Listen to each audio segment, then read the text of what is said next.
Koki Yoshimune is a massive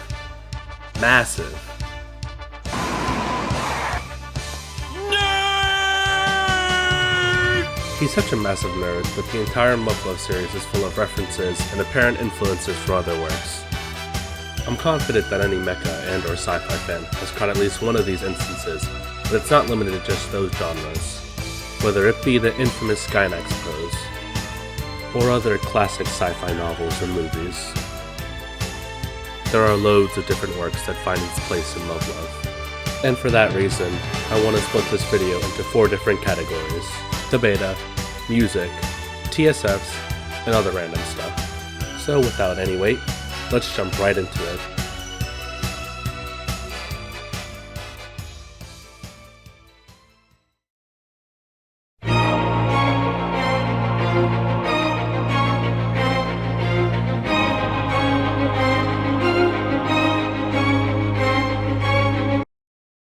Continuing off of the Destroyer class plushie, please start selling them again, I need one. The main inspiration for its design comes from the Gomila's destroyer in Space Battleship Yamato. In Koki's own words, if you look at the design of the destroyer's bow, I'm sure you'll see what I mean. Looking at the two of them side by side, you can definitely see the majority of the inspiration comes from the front of the ship, so those pointy triangular bits that extend down into the nose. I definitely don't think the Gomila's destroyer is meant for ramming things, though.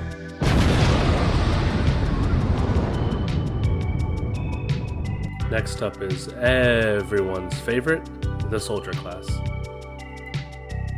This design is primarily inspired by Genius Monster Norman from the Tokusatsu series.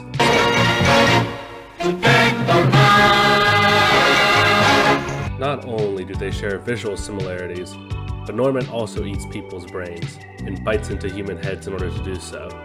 That sure does sound familiar, eh? Part of the Grappler class design comes from the half-lady corpse zombie in The Return of the Living Dead. The inspiration mainly lies in the face portion, though that's quite obvious. I mean, look at the ugly bastards. Oddly enough, the majority of inspiration for the laser class lies in its legs. The main source is from the arachnids in the Starship Troopers OVA, which I'm just not learning was a thing. And they had humanoid legs that gave Koki a sense of discomfort. He cites the same thing in Lilith's design from Neon Genesis Evangelion, with the bottom portion looking like the lower half of humans growing under. The tank class design is really interesting, because the majority of its features are inspired by humans. It has fingers, and even leg joints that don't really look too much different to our own. And then of course there's the massive mouth and teeth that it possesses on the front of its face. Not only that, but the hooves are inspired particularly by Western interpretations of the devil.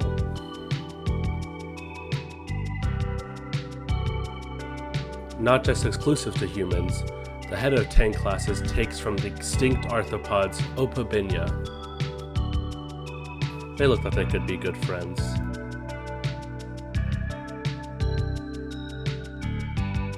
Sticking with the inspiration from dead animals, the Ford class is basically a hallucigenia, a multi-legged lobopodian. Hold on a minute.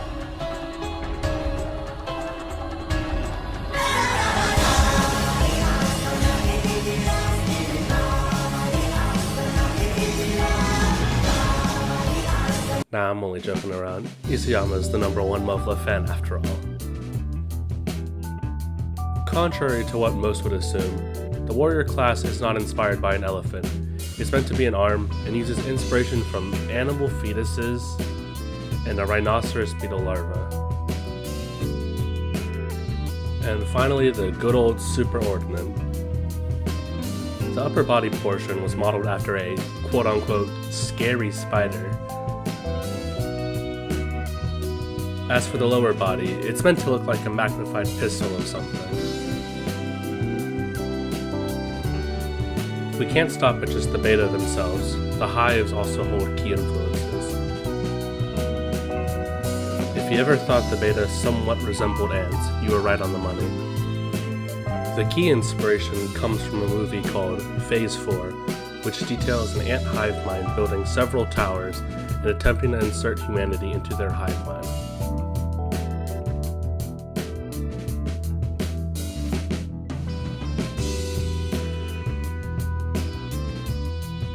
The concept of hive phases also comes from this, which details the level of growth.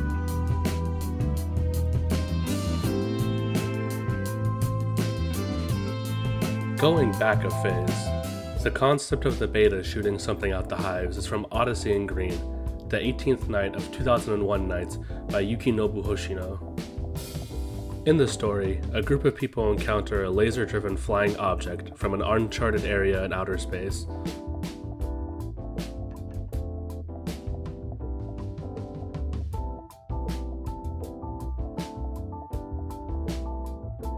They go onto the planet from which the object came from to try and see if there's any life, to which they do in fact find, and learn that the identity of the objects are vehicles carrying the seeds of life from the planet.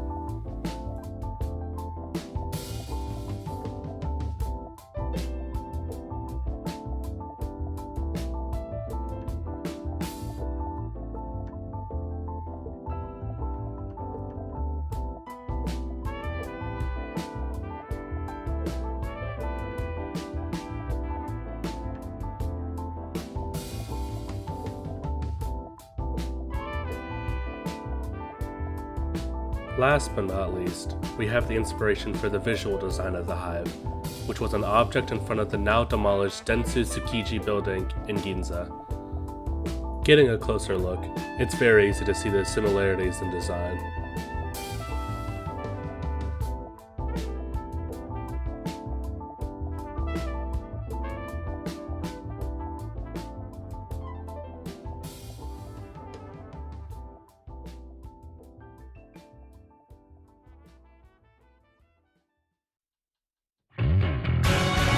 Wait, wrong VN.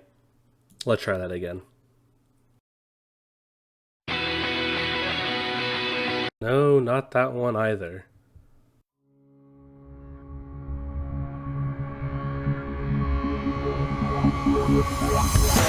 Definitely not that one.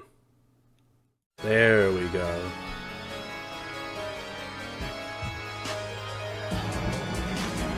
This is my favorite section, if you couldn't already guess from the other videos on my channel.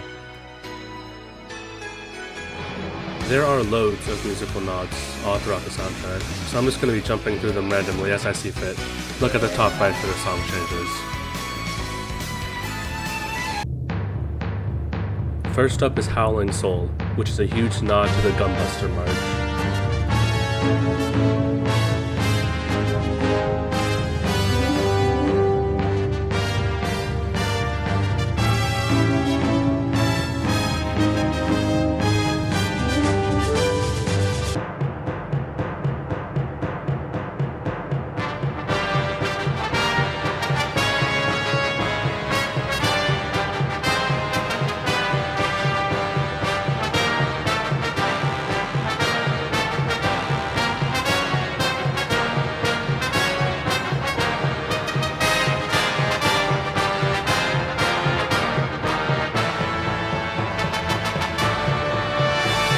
Gunbuster has not one, but two homage tracks in Muv-Luv, with the second being War Preparation and Sakusen Kaichi.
Ah, music.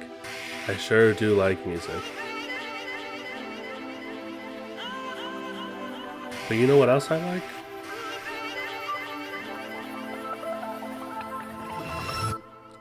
Racing. Not actually, but it fits for the transition. It's no question that this entire scene in Extra is an homage to Initial D as a whole. And you needn't look further than what the song High Speed Transportation Theory was inspired by, the Eurobeat classic Night of Fire.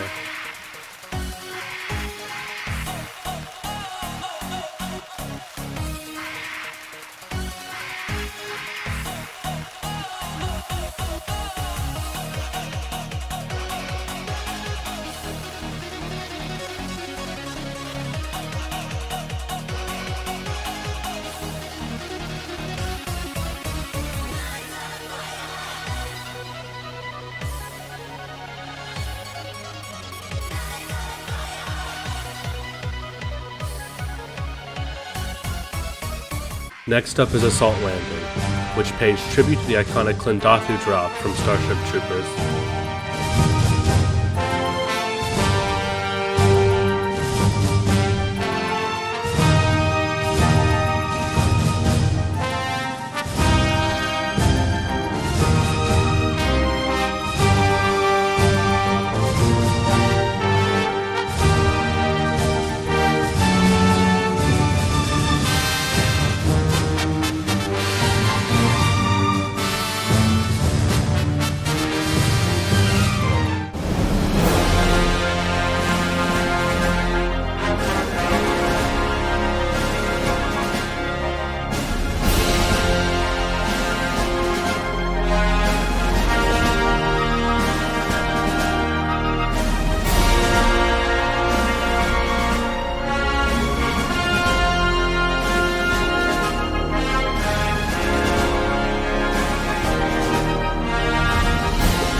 Muv-Luv pays homage to another Starship Troopers song, Federal Network Hymn, but as far as I know, the song in Muv-Luv doesn't have a name, nor is it in the soundtrack. 오, 타파!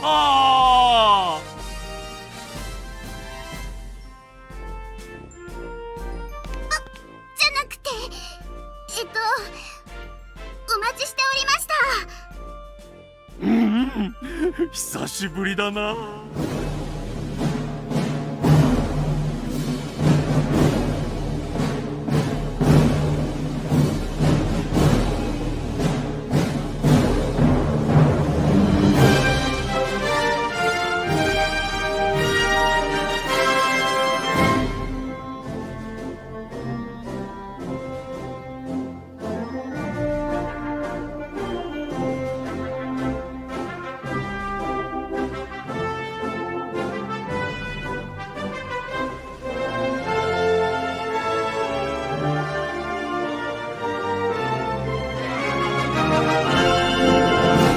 Haru Kanaru Furusato no Uta is a little bit different when it comes to what exactly it's homaging, because instead of it being an homage to another song with its melody or whatnot, all of it is instead from the name in which the song translates into in English, which is Songs of Distant Earth. So there's a novel with the same name written by world-renowned author Arthur C. Clarke, famous for Childhood's End and 2001 Space Odyssey. And not only is the name of the Muv-Luv Edie an explicit reference to this, it also highlights the similarity in plot elements that both the Song of Distant Earth book and Muv-Luv Unlimited share in common with each other. The basic premise of the book is about these group of humans living on this planet called Thalassa, and they originate from these embryonic seed pods that were sent out from Earth as a last-ditch effort to save humanity before the Earth was destroyed. Of course, this bears resemblance to Alternative 5, which is enacted at the end of Unlimited. I don't want to spoil too much of the book because I read it a couple of years back when I realized what the Muv-Luv Edie was referencing, and I really liked it, so if you're interested, I definitely recommend it. There's a lot more plot points and concepts that are also used in Muv-Luv, so definitely check it out. Okay, so the last two tracks get a little bit weird. The first one we'll go over is End of Regret, which is an homage to Is Paris Burning, which looks to be from an NHK docuseries titled The 20th Century in Moving Images. I have absolutely zero idea how the Muv-Luv composers came across this, but this is even the weirdest one, just wait a little bit.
The final song is Brothers in Arms, which is homaging J's theme.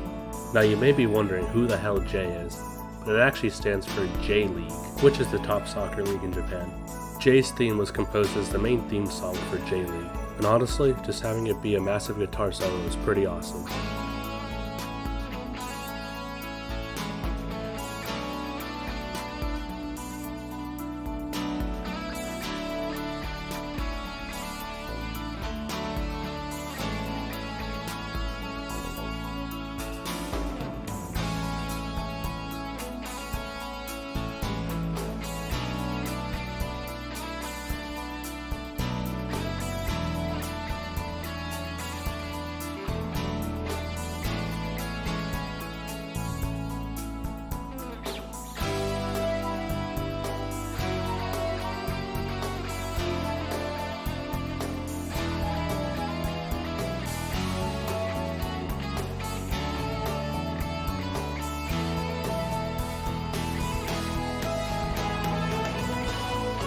I don't even need to transition this properly. Everyone likes mechs.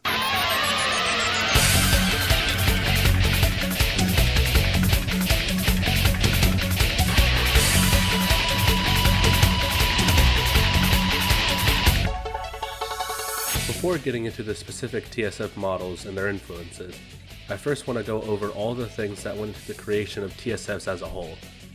Koki cites various tokusatsu shows such as Ultra 7, Kamen Rider, and Android Kikaider for being key parts into creating grounds for the mecha soul inside of him. One of the biggest impacts in terms of mech design came from the powered suits in the Starship Troopers OVA, especially in how the design was more about creating an ordinary person into a weapon upon wearing the suit. Other mechanical design influences include Space Battleship Yamato, Zambot 3, and Mobile Suit Gundam. Vikander Robo's idea of having mass-produced crafts is most likely why Muv-Luv also has the same thing with mass-produced TSFs, as Koki enjoys mass-produced crafts generally over the protagonist one. Macross was another big influence, being worked on by Studio Nue, that which the person who illustrated the Starship Troopers powered suits, Kato Naoyuki, is from, and is said to be the roots of his mech soul. Alright, I hope you're ready for a lot of plane talk. We'll start off first with the McDale Doglam F4 Phantom, better known by its real-life counterpart as the McDonnell Douglas F4 Phantom II.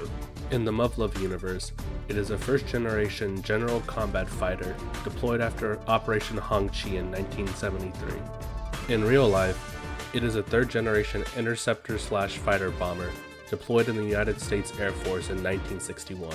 The F4 Phantom II was designed as an air superiority fighter, much like how the F4 Phantom was meant to be an advancement as a highly mobile fighter. Both are some of the most produced fighters/TSFs ever, and development was very similar between the two. Both of them had a main prototype, the real-life one being the XF4H-1, and the Muv-Luv universe one being the YSF4H-1. Next up is the Gekishin, a variant of the F4 Phantom. The real-life F4 Phantom also has a counterpart, the F4EJ Phantom II. Koki cites inspiration from things in the Studio Nue era, as well as Power Dolls, a hex grid turn-based tactical war game. Following up the F4 Phantom is the Northrop F5 Freedom Fighter, better known in the real world as the Northrop F5 Freedom Fighter. The Northrop Freedom Fighter is a first-generation lightweight fighter deployed in 1976. The Northrop Freedom Fighter is a third-generation light fighter deployed in the US Navy in 1962. Both of them are very fast and lightweight fighters and would serve as the basis for the F5E Tiger II. Next up is the Grunin F-14 Tomcat, known in the real world as the Grumman F-14 Tomcat. The Grunin Tomcat is a second-generation carrier-based heavy fighter, deployed in 1982 for the US Navy. The Grumman Tomcat is a fourth-generation interceptor, air superiority, and multi-role fighter, deployed in the US Navy in 1974. Both are next-generation fighters developed after the failure of a previous program, the F-11 Tiger. The two Tomcats were very notable fighters, with the real one replacing the F-4 Phantom as the primary air superiority fighter, and the Muv-Luv one being a great advancement in TSFs, such as the inclusion of jump units, higher mobility, which in turn created higher survivability. In comes the McDale Douglas F-15 Eagle, manufactured by McDonnell Douglas in the real world under the same name. The McDale Douglas Eagle is a second-generation all-purpose fighter deployed in 1984 after the need for a new fighter after the failure of Operation Paleologos. The McDonnell Douglas Eagle is a fourth-generation air superiority fighter deployed in 1976 for the US Air Force.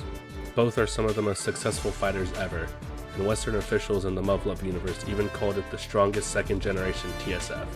This fighter would also serve as the base for the Kagero, or the Mitsubishi F-15J Eagle in real life. The main inspiration behind its design is the Spriggan, which comes from a game called Spriggan Mark II, and in particular, the massive knees the Kagero has are influenced from Superior Gundam and EXS Gundam. Now for the Type 94 Shiranui, a third-generation TSF and an all-purpose fighter deployed in 1994. The visual reference comes from the Mitsubishi F2, and the name comes from the Kagero-class destroyer, the Shiranui.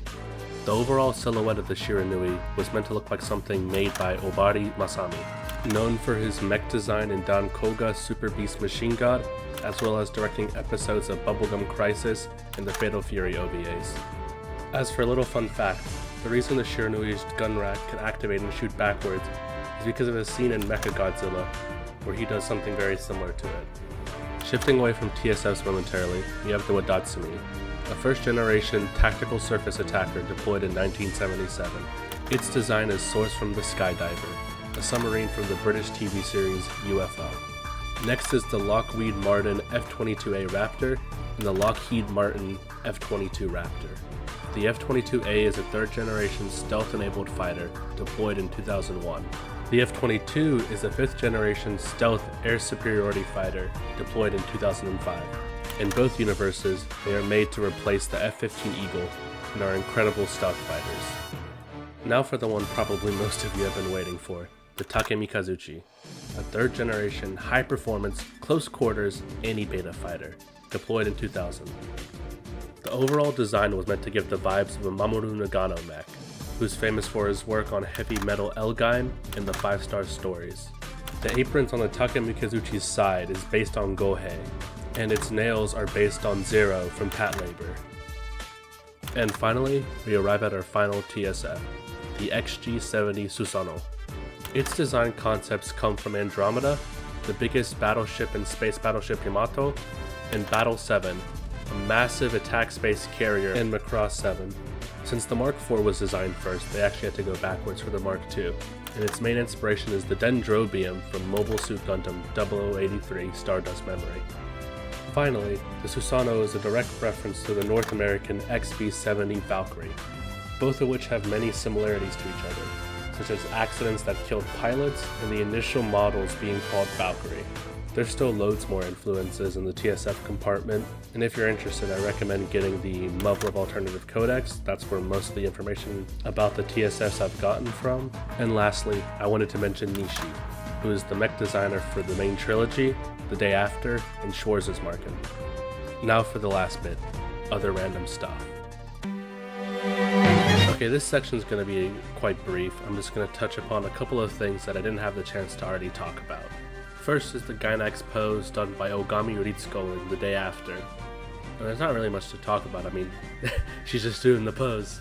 The next two are books, the first of which is The Light of Other Days by Stephen Baxter, who based his work on a synopsis by Arthur C. Clarke. It deals with the concept of information being passed through wormholes instantly between points in the space-time continuum. I wonder what that sounds like. The second one is Soldier Ask Not, a science fiction novel by Gordon R. Dixon. Now, how these two works relate to Muv-Luv is that these are the titles of the first and second chapter of Alternative. And finally, we have characters. First up is Kei Ayamine. Her name is very close to Rei Ayanami from Evangelion, and they share sort of the same subdued nature. We have Meiya Mitsurugi, whose hair is based off of the Gundam Physalis from Mobile Suit Gundam 0083 Stardust Memory. And finally we have Yuhi Kobuin. Her hair is based off of Gerbera Tetra, also from Mobile Suit Gundam 0083 Stardust Memory. If you already knew every single thing in this video, I wouldn't know whether to be scared or impressed. Probably scared. Nearly all of this is either sourced from the Muv-Luv Alternative Codex or the Muv-Luv Wiki. So big props to the Muv-Luv Wiki, and if you're interested in this kind of stuff, buy the Muv-Luv Codex. But yeah, that was Muv-Luv Homages and Influences. Peace.